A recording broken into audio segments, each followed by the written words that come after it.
kid gets in the car after you pick them up. They do not want you to ask them how their day was. They don't want to tell you. That's a super common conflict flare. How was your day? Fine. Just fine. What'd you do? Nothing. Nothing. There's no incentive for that kid to talk to you. Mm-hmm. So instead, flip the script, right? When they get in the car, do something playful and connected. Ask them, who do you think had to hold in a fart today to avoid catastrophe? And they're like, what? And you're like, I don't know. Did you tell me about your teacher's faces? We often think that play or connection has to be these huge, big moments, and it's not. The foundations to kids who want to come home at 30 start with dumb stuff you say in the car on the way home from school.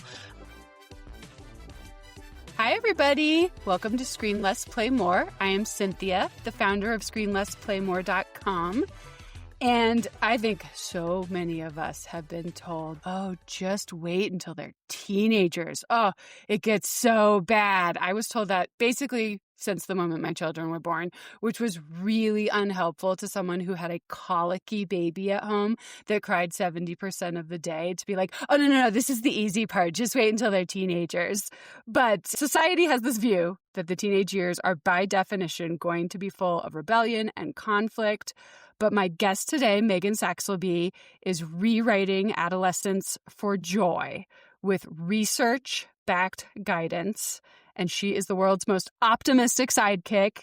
She is an early adolescent parent coach, and she is so amazing. You guys, I am definitely going to seek her out as soon as my kids get into this phase. So welcome, Megan. Thank you. Thank you so much. I'm psyched to be here. It's so good to have you here. What kind of teenager were you? Laughing before you asked the question, because it's so funny.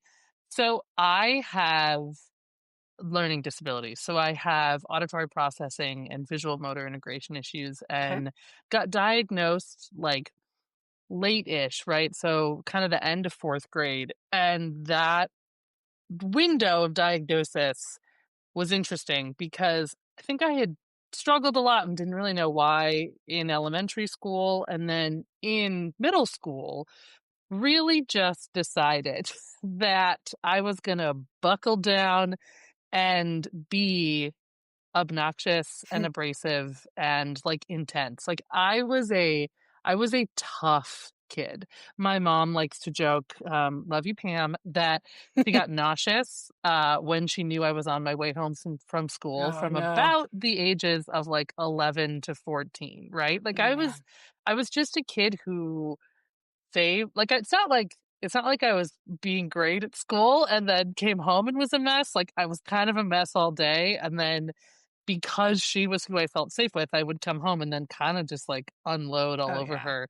I was a tough teen. I just felt stupid all of the time, and decided at a pretty young age that vulnerability was not an option, right? I used to tell parents that I was like, listen, kids, it's not that they only pick one of two ways, but they tend to kind of pick either I'm going to be the kid who sort of retreats and tries to be wallpaper in order to avoid being called on or, feeling dumb or being public, or kids double down into being the funny one or being the tough one or being whatever.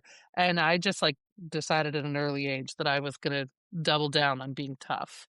And it's funny. I mean, I did wild stuff. I'm 42. So my adolescence was sort of the very beginnings of technology into where we are now. Right. So I got a cell phone when I was a freshman in high school, and I was 14, and I found out that my mom and I sound identical on the phone. Oh gosh. Someone said it to me, I can't remember. It was one of my mom's friends or something when I answered the phone.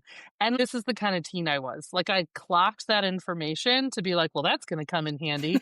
Then I went out of my way to learn facts about Kathy, the high school secretary, so that when I went to the bathroom later and called the front office to call myself out of school, I would have information to sound legit. So I'm not kidding. I would raise my hand and ask to go to the bathroom, smuggle my cell phone out in my pocket, go to, and an old Nokia, right, where you had to push all the buttons, and then go to the bathroom and call the front desk and be like, Hey, Kathy, it's Pam. How are you? How is Matt doing at U of I? Oh my gosh, that's great. Listen, Megan has an ortho appointment, Oh so gosh.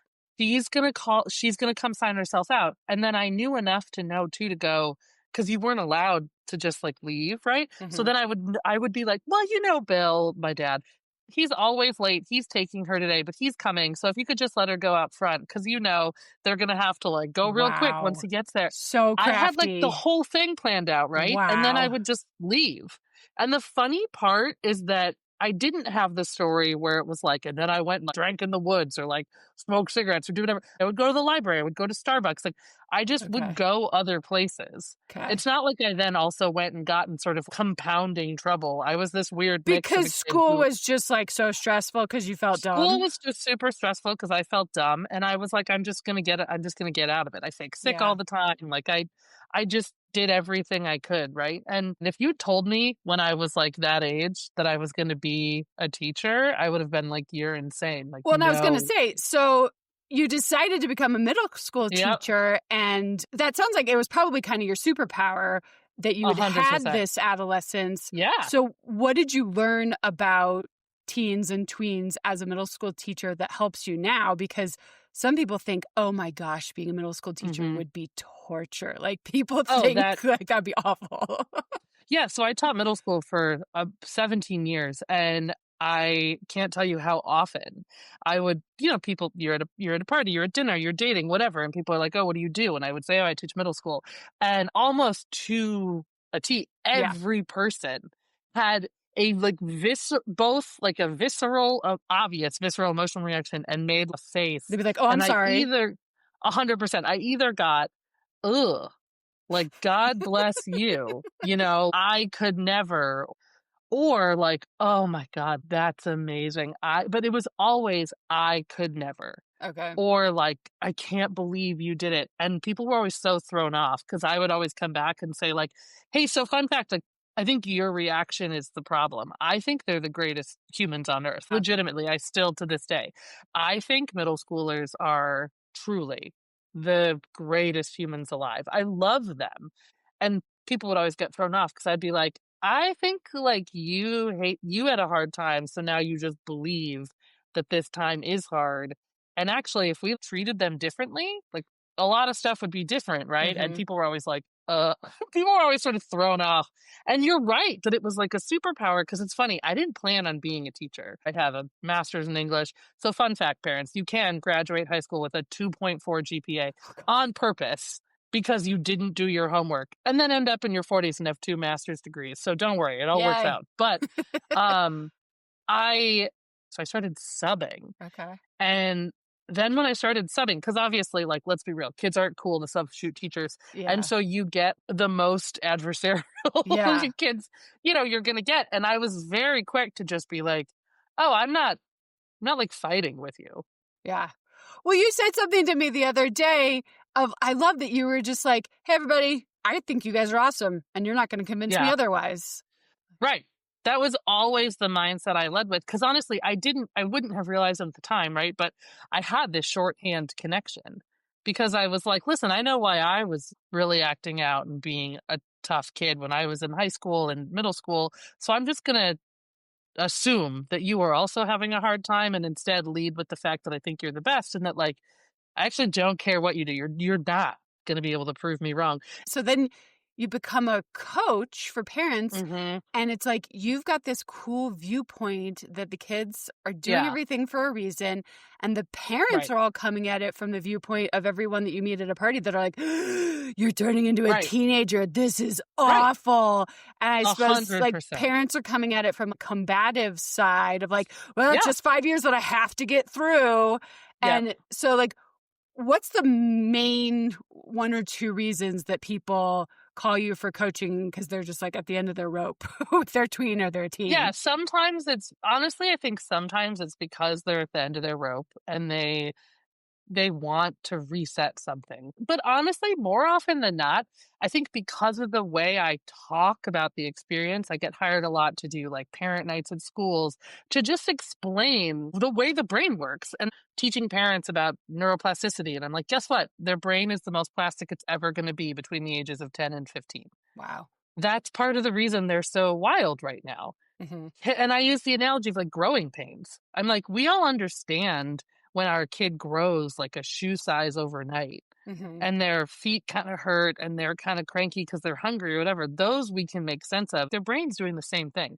So when they pop off at you or they do whatever, more often than not, parents come to me because they want to like this time Hmm. and they're looking for permission to like this time and tips about how to do it. That's why I always work specifically with parents with kids between the ages of 10 and 14 with the of early adolescence being like, "Hey, listen, the story you've been sold is wrong and it Hmm. sucks. And it's making your life miserable. And a story that society's telling you about this age is actually the problem, not you and not your kid. Hmm. So let's just tell a different story." I mean, it's the reason my coaching program is called It's Going to Be Great, Hmm. right? You could love it. Your Hmm. kid could be the best. You guys could have tons of fun. And, it's still adolescence. There's still going to be moments. And also, I think for some parents, the story that you've been sold about what this age is going to be like is why you feel so exhausted. And it's why things feel really hard for you right now. And so let's just like make everything easier for everyone. Oh, based on what I've seen of your work, it seems like connection is really the Mhm. key. And in terms of Mhm. screen less, play more, it sounds like play really is a lot of the key. And you talk about just doing like 100%. fun, dumb stuff. So, Mhm. what's a way that parents could incorporate play to help them connect better with their tweens or their teens? Oh my god. I have all of the I have you're gonna be like, "All right, shut up, Megan. This is too many suggestions." I can't tell you like how often play was how I signaled to kids that they were emotionally safe and how I got ahead of any negative behavior. So the first day of school every year, we did a couple things. One, I told them my education story. I was super upfront with them that Okay. I was a tough kid. I have learning disabilities and I felt dumb. Then we would talk about, I made them a pledge every year where I was like, listen, you're not going to like everything we do. I taught humanities. So I was like, you're not going to love everything we do. I can promise you one thing, you're never going to be humiliated in this class. Then we played the dad joke game. That was it. That was the first day of school every single year. So, parents, the dad joke game, the best. You print off, you can get them online, like, a million different dad jokes. Cut them up, put them in a hat. Two people sit across from each other at a table, and you just go back and forth, and the goal is not to laugh. Okay. The other one is magical questions. So we often think that play or connection has to be these huge, big moments, and it's not. The foundations to like kids who want to come home at 30 start with like dumb stuff you say in the car on the way home from school. So there's a facilitator I love. Her name's Priya Parker, and she describes them as questions that everyone wants to answer, but also wants to hear everyone else's answer to. Okay. Kid gets in the car after you pick them up. They do not want you to ask them how their day was. They don't want to tell you. They don't care that you care. Yeah. That's a super common conflict flare. How was your day? Fine. Just fine. What'd you do? Nothing. Nothing. There's no incentive for that kid to talk to you. Hmm. So instead, flip the script, right? When they get in the car, do something playful and connective. Ask them, um, who do you think had to hold in a fart today to avoid catastrophe? And they're like, "What?" And you're like, "I don't know. Did you tell me about your teacher's faces? Like, tell me about, and they're like, and then you make up one, right? Hmm. What kind of animal do you think that you could beat in hand-to-hand combat? That was also a question I asked on the second day of school every single year. And the kids were like, "What?" And I'd be like, "Yeah, no, like, oh, I could beat a shark if it came on land." Absolutely not. It has to be an animal that you think you could beat. My go-to answer, raccoon. Because it's real. Do I think I could beat a raccoon in a physical fight? I do. Do I think it would be easy? No.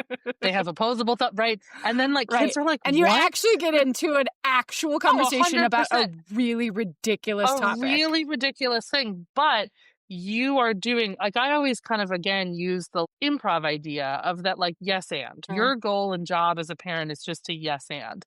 You need to model for them that like playfulness, silliness, dumbness is fine and fun. Mhm. So magical questions can be great. Like really, what's what's a song you love right now that's cringy, but you love it anyways. You as a parent, Uh-huh. then they give an answer, you give an answer, you clock that answer, Then the next time they get in the car and they look bummed, you play that song without asking. Mm, You see, use see how them as good what you I are? call these, like, anchor points, right? I used to sing songs in class. You need to be the person who's signaling that Mhm. silliness and playfulness are fun. I will die on the hill that cringe is the bridge to connection, that we need kids who do cringy things, who say, who do funny, silly things, and you have to show them that that's okay. Well, because it also it helps them to put themselves out there, and it probably builds a Uh-huh. little bit of confidence because you're so afraid of being embarrassed as an adolescent. So, so, 100%. so. And so you're sort of like, "Hey, I'm embarrassing myself, and it's cool, Mhm. and it's okay." And you're setting the stage for them not being anxious all the time. Yep, 100%, and it was just like an anchor point during the day, right? I was also the middle school dean, which meant I was also the one in charge of, like, discipline and consequences. Dang. To tell kids all the time, I was like, "Listen, mistakes are an indication of, like, a short-term mistake and a need that needed to get met.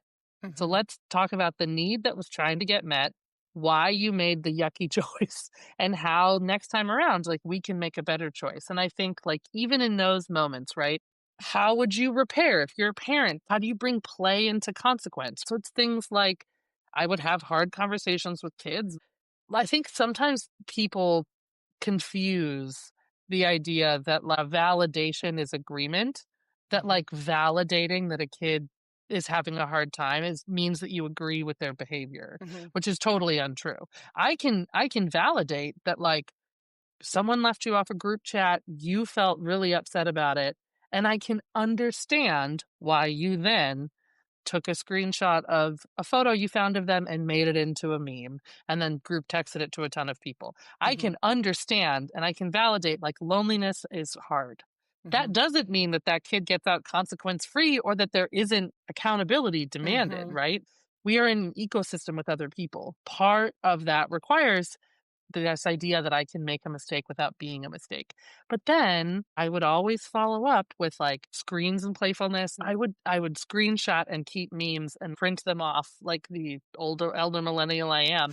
And then I would write a note for a kid. And it would be a squirrel. I was notorious for using a photo of a squirrel who had this insane look and his hands up in the air, and it was a taxidermy squirrel or raccoon. And I would put speech bubbles that were like, "I'm sorry you made a dumb choice. I st I still think you're a good kid." And Oh, I would hide it in the kid's backpack, or I would email it to them later. It was yeah.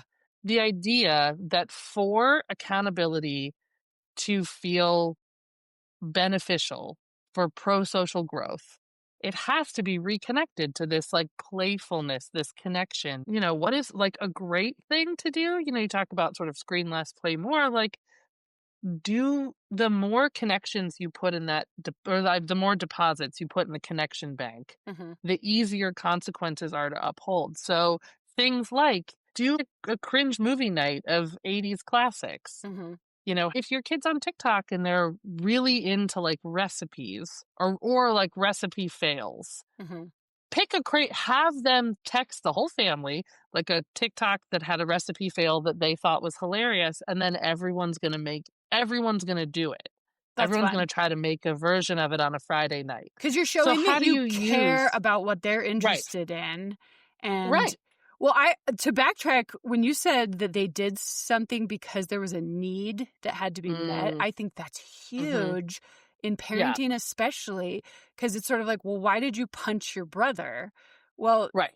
I needed retribution, I needed to get Mhm. away from you, I needed to feel Yes. seen, I needed attention. Yep. Like, there could be a million reasons why they punched each Mhm. other, and you have to kinda get behind that and realize, like, well, did I do something as a parent that Mhm. kind of, like, ignored them? Or, of Mhm. course, it's not gonna always be the parent's fault. Sometimes they're just being a jerk, but it No. probably does trace back to something that happened of, like, I punched my brother Right. because somebody was mean to me at school, and I can't punch the kid at school, so I'm gonna punch my Right. brother as soon as we get in the car.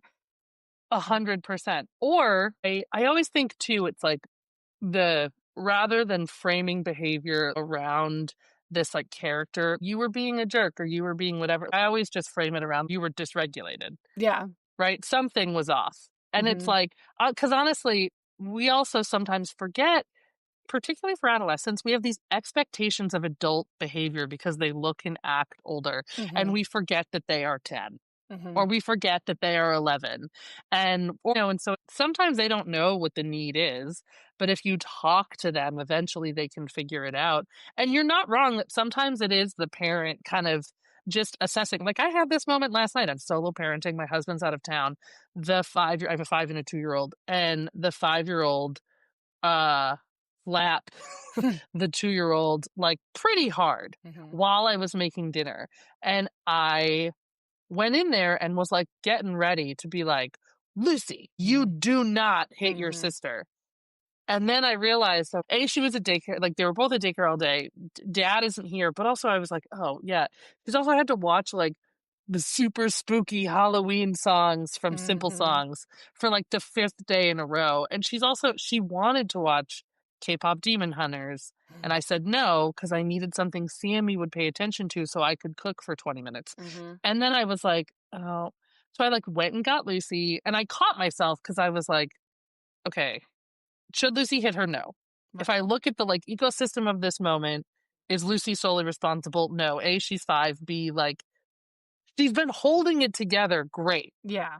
Sammy said one dumb thing, like Sammy, pinched her, did something. Right. And like, she hit the appropriate bandwidth of her current developmental capabilities. Yeah. And I was like, Lucille, do you know that you can't hit Sammy? And she goes, yeah. And I go, are you just frustrated? And she goes, yeah. And I go, can you just, do you want to just come in here in the kitchen and like watch K-pop Demon Hunters like on your tablet for 20 minutes while I cook? And she was like, yes. I was like, great. And that was like, I was like, you don't need consequences. I know you know this is, we all do insanely stupid things because we're frazzled or we had a long day or whatever. I mean, I think so often that my kids basically act out exactly what I'm feeling. Like, you just went to Thanksgiving dinner with the whole family and there were too many people and you had too much sugar and we feel like crap when we get home, but we hold it together because we're old and they don't hold it together. And I'm like, I want to point to them and be like, you right there. That's exactly how I feel right now. But they're like kicking the couch and throwing something in against the wall. And I'm like, I kind of wish I could do that too. Right. We all just do stuff, especially with adolescents, the eye roll, the huffing, the whatever. I think that's one of the number one things that parents get caught up on is like, hey, every like reaction they have is not an indictment of their character or of your parenting. A kid who has a hard moment and melts down and loses it, that is zero indication of how good a job you're doing. It has every indication about where their nervous system is currently at. So guess what? The parent I was working with when we were in a coaching session, she was like, she goes upstairs and she slams the door and I, march right up there and I'm like, we do not slam doors in this house. And I was like, okay, listen, I get wanting to hold her accountable. In that moment where she's storming off and slamming a door, are you going to get the desired outcome you want, which is the lack of door slamming? And she was like, no. And I was like, yeah, it's fine to like have boundaries around behavior. That moment, like she's inviting you upstairs to fight with her. Yeah. Because for whatever reason, she can't have a conversation right now because she's 11 and her brain just like took off to intensity town and now it's gone. Yeah. So just let it be gone. And then go up in 10 minutes. Yeah. And then open the door and don't have the first thing be correction. Have the first thing be connection. And it doesn't have to be like, oh my God, I love you. You know what I mean? You can go in and be like, hey, so that felt hot. Yeah. Like, what's up? And if she's like, nothing, you never listen to me, you can be like, all right. So sounds to me like this isn't the time. If you need something from me, I'm going to be here. Also, that can be a time where you're like, are you feeling really angry? And they're like, what? And they're like, cause your feet smell, and the kid's like, what?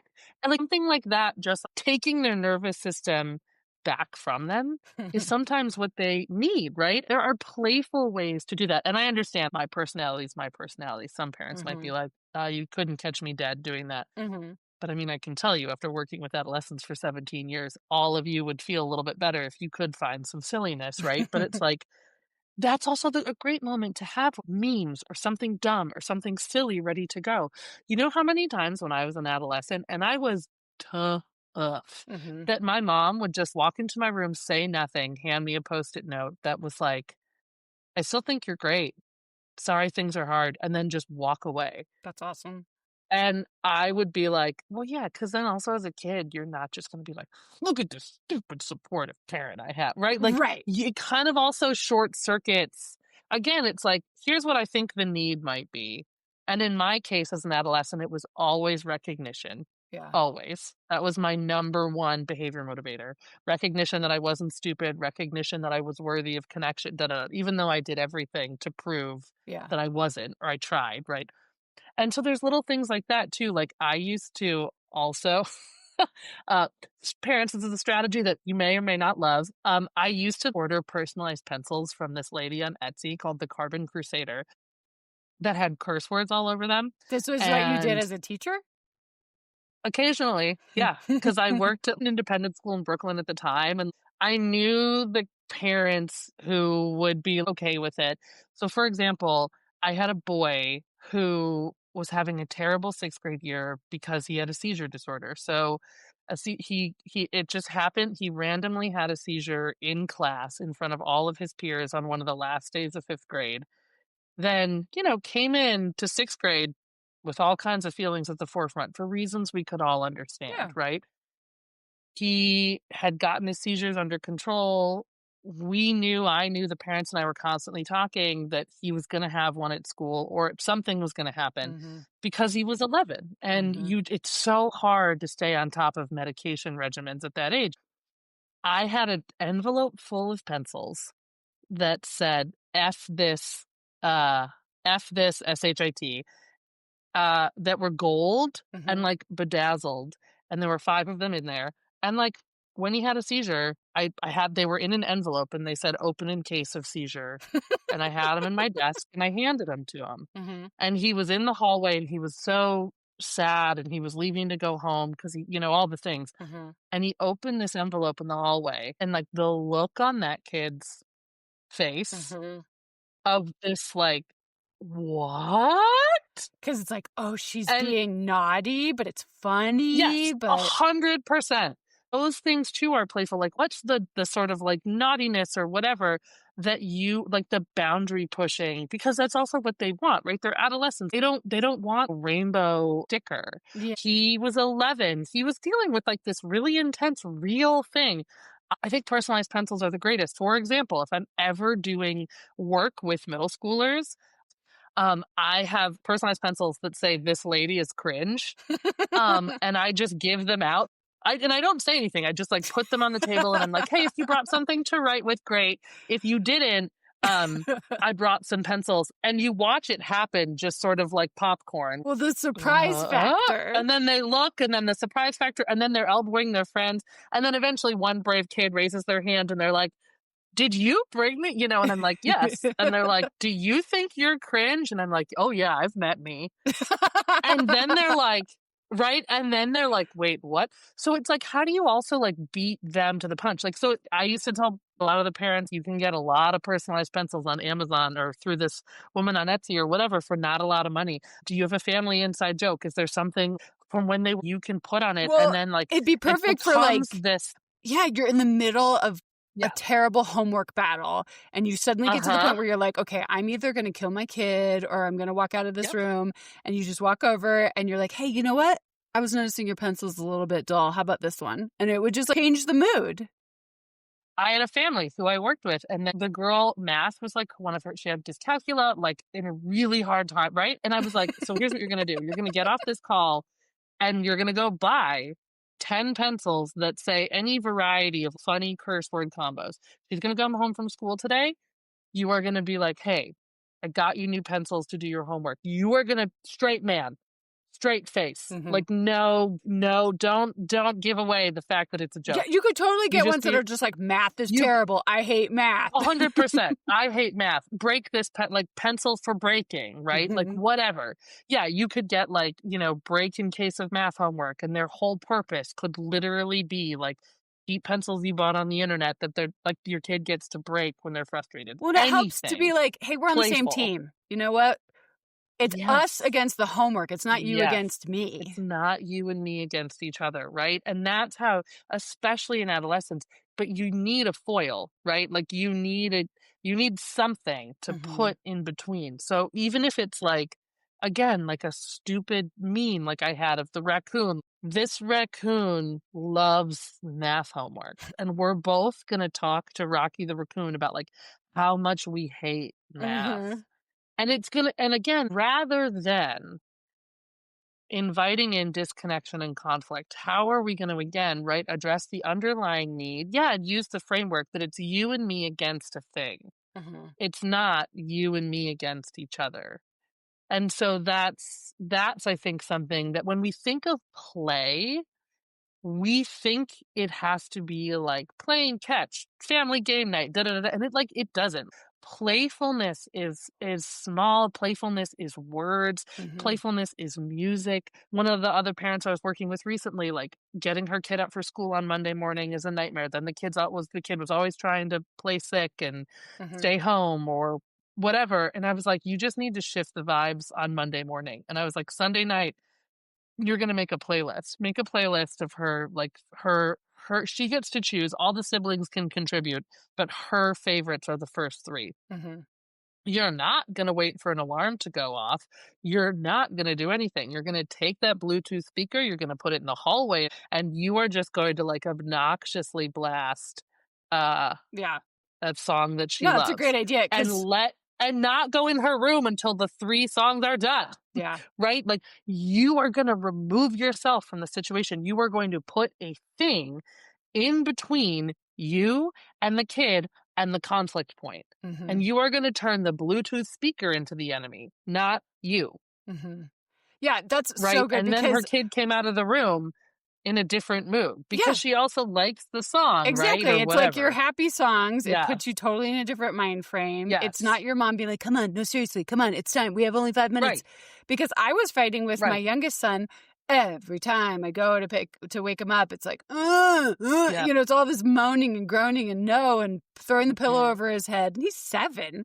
And I finally realized if I don't even really say a word and I just sit on his bed or get in his bed with him and I start reading a book, he like Yep. immediately, it was like his eyes just Mhm. flashed open because he wants to see, well, Yep. what book is it? And well, what's going on in the Yep. pictures? And then by the time I'm done reading a 20-page picture book, he's alert, he's awake, he's aware, he's in a Yep. better mood. Sometimes he's like, oh, I love that bunny. Do that page Yep. again, Mom. And then like, boom, he's awake and we didn't have to do this terrible Yes. back and forth. And that's actually, I was going to Yes. ask you, well, what do you do about a teenager? They're not going to want you to read The Velveteen Rabbit to Yeah, them. but you do stupid music, right? You like again, it's a moment where like you are cringy on purpose. Mm-hmm. Like you're still gonna have moments where you're like, oh my God, get up, we have to go. Mm-hmm. Like this doesn't mean households that are devoid of conflict because that's an Mm-hmm. impossibility and that's setting parents up for failure that like, oh, every morning's gonna be great. It's not. But you can make 7 out of 10 Mm-hmm. great, and then that's a much better average than 0 out of 10. So yeah, with a teenager, have one of their BFFs, like pull one of their BFFs aside next time they come over and be like, here's the deal. Jeff can't get up in the morning. It's driving me crazy. We're gonna play a prank on Jeff. Can you record a voice note of you singing a song you know Jeff hates? And like that, and the friend will be like, yeah, because you know what adolescents love to be? Co-conspirators in a prank. Yeah. So you just turn that on its head and you're like, great. But then like swear the friend to secrecy, whatever. And then like the next day, again, like you wait outside your son's room and you play that, and he's gonna be like, what? Like, Totally. and even if, right, like little things like that. And I get that some parents are gonna be like, oh my God, I do not have time for Right. all these things. I just need my kid to wake up. But here's the truth is that like they aren't. Well, and it Right. It's takes the also like same amount of time as fighting. correct. Yeah. Thinking up a dumb thing takes up the same amount of Yeah. time as, like, fighting with them in the morning, and often but the thing I think parents don't think through is that it's actually way more expensive. You're paying either way. Well, yeah, you're paying in your relationship Right. because now But also you're the you're paying enemy. in your time.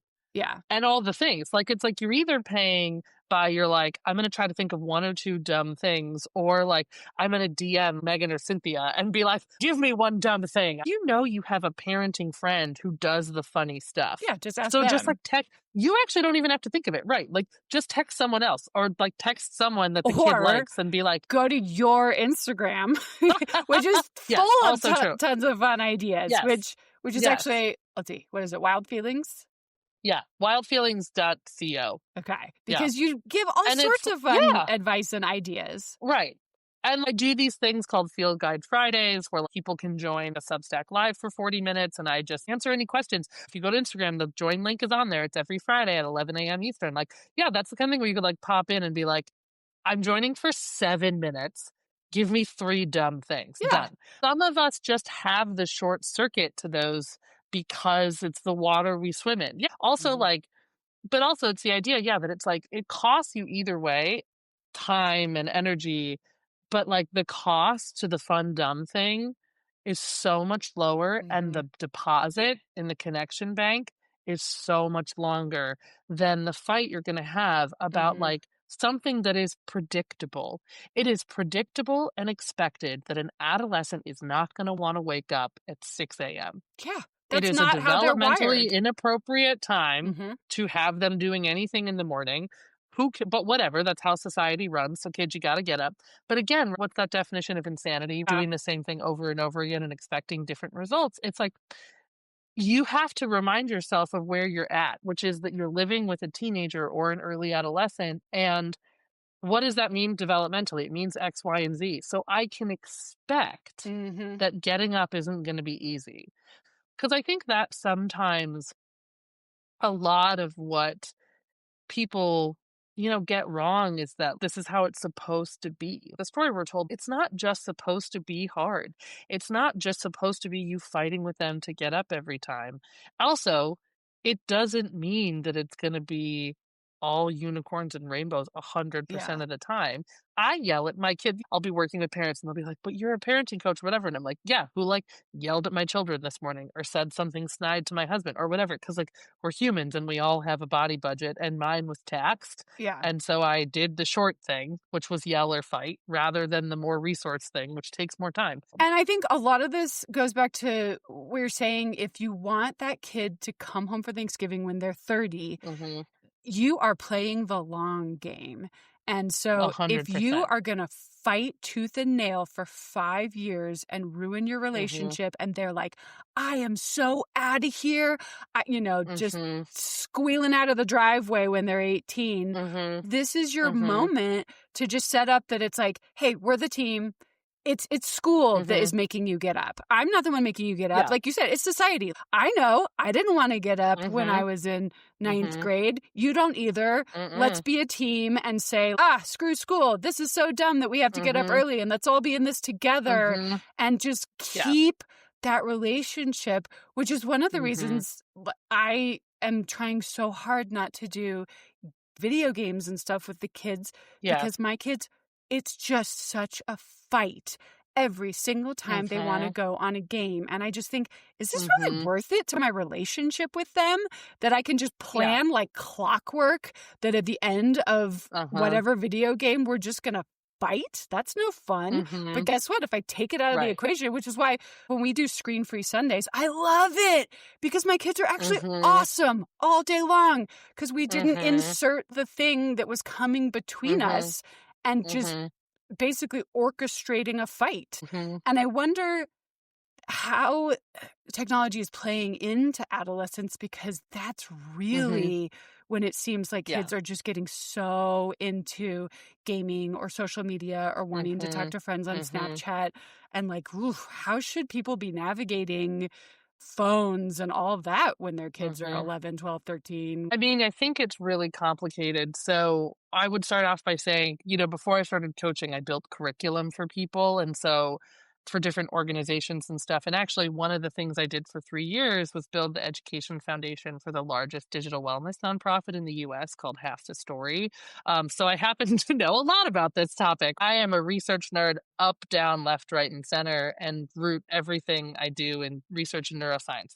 And so the answer is complicated, but also so is the research. So whenever I talk to parents about this, I always have a slide that I use called The Girls Are Fighting.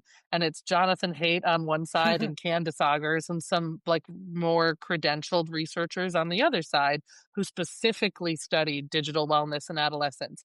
And the hard part for parents is that it's presented as a black and white, which is that like either the Jonathan Haidt of it all of like screens are the anxious generation, screens are ruining our children, it's the screens are the only problem.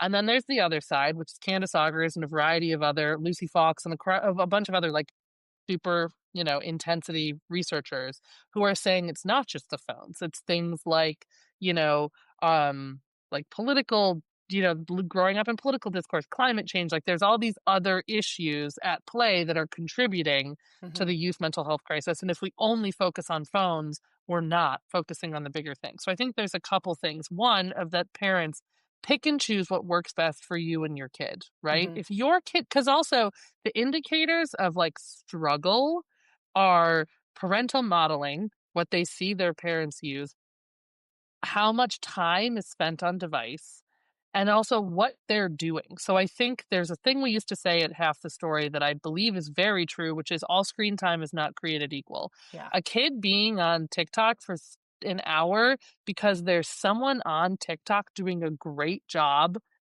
solving algebraic equations is very different than a kid just passively dooms, like, just zombie scrolling TikTok for an hour. Those are different behaviors with different cognitive outputs, number one. Number two, you're not going to find one piece of research that's like social media is great for kids. So I I researched this up, down, left, right, and center for 3 years. I mean, the research does show that delaying is really beneficial. So the wait till 8 campaigns, the bark phone or tin can rather than Smartphone. like a full phone or a smartphone. I also think that how do you navigate it is complicated because again, part of the reason I think we haven't done enough analysis of we end up in this scenario where we're like, kids are on phones and phones are ruining kids is because, again, that social story that adolescence is terrible unintentionally gives parents permission to dismiss and disconnect from their kids. We tend to believe like, oh, they're being dramatic or, oh, the phone is a similar story. Oh, they're all on their phones. They're obsessed with their phones. Phones are dangerous for kids. Unfortunately, they didn't learn to use tech as a boredom distraction or an emotional coping device out of nowhere. And I do not say this with judgment, parents. They learned it from us. They were 2, they were having a meltdown in the grocery store. You just needed to get through your shopping. You handed them Cocomelon on a phone. Like you want to go out to dinner and not have them be a total wild child, you brought a tablet with you. I do not say this with judgment. I do this sometimes. However, they didn't learn that screens were a coping mechanism out of nowhere. They were taught that by the adults around them. So this is also a much harder question for parents because it's like, well, they get a Chromebook or an iPad now sometimes in like second or third grade. If you have particularly adolescents right now, were young kids during the pandemic. We taught them that technology was a connective tool. They FaceTimed people, they did all these things. So to now come around and be like, actually, it's the devil, kids are like, what? So it's really nuanced. And I think that can be really complicated for parents too, because you're just like tired and you want to do a good job and you're like, ugh, it's so confusing. So part of that too, though, is that it's not all or nothing thinking.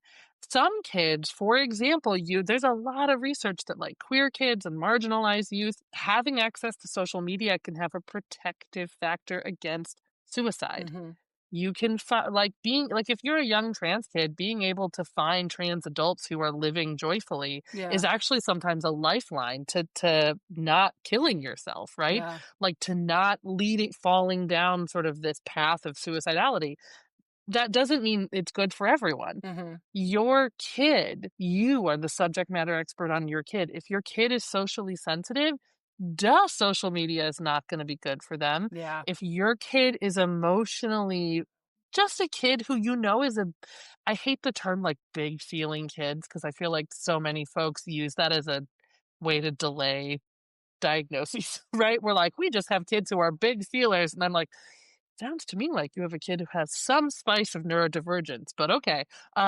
Speaking from myself, right? But anyways, I think that like, knowing that like there's good reasons they want to use technology, but you're in charge. I think sometimes that's also really hard for parents is that like I understand fighting about tech sucks. Yeah. And that fight is worth it for their long-term mental health and well-being. There is more to come from my conversation with Megan next week. We had such a great long conversation that I am going to split it up into 2 episodes. And she has so much more great advice on how to deal with your tweens and teens and adolescents. If you want to know more, also you can go to her website, wildfeelings.co, and check out her Substack, also called Wild Feelings. If you guys enjoy what you hear on Screen Less Play More, please take the time, if you can, to rate us and leave a review on either Apple or Spotify. That really helps the algorithm to find us and promote us and let more parents hear all about staying low tech and promoting free play for our kids. Thank you so much for listening.